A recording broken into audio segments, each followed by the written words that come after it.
नमस्ते, प्रणाम। आप सभी लोग का स्वागत है मेरे चैनल में। आज आप सबके बीच में एक लाचारी गीत लेके आए हैं। गीत बहुत खूबसूरत है, आप लोग को आवाज करिए तो आप लोग को बहुत अच्छा लगी तो लाइक सब्सक्राइब शेयर करिए, कमेंट करके जरूर बताइए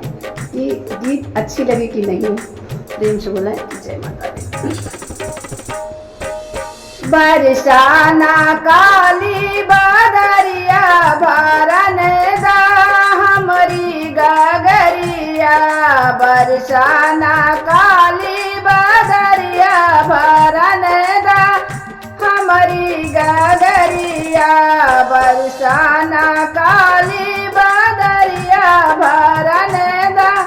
हमरी गगरिया, बरसे से हमारे अंगे भीगत हैं, भीग जई हैं हमारी चुनरिया भरन दा हमारी गगरिया, भीग जई हैं हमारी चुनरिया भरन दा हमारी गगरिया,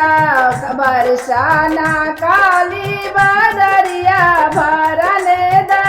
हमारी गगरिया, बरसाना काली बदरिया भरन दा हमारी गगरिया,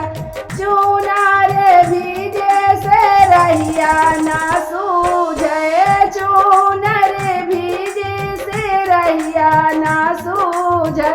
बले खाए पतली कामरिया भरन दा हमारी गगरिया, बले खाए पतली कामरिया भरन दा हमारी गगरिया,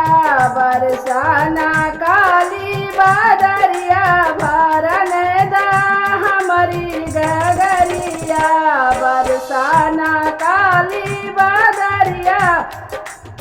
भरन दा हमारी गगरिया, सास मोरी मरी है ननद गरी आई है, सास मोरी मरी है ननद गरी आई है, देवरा के जुल्मी नजरिया भरन दा हमारी गगरिया, देवरा के जुल्मी नजरिया भरन दा हमारी गगरिया, बरसाना काली बदरिया भरन दा हमारी गगरिया, बरसा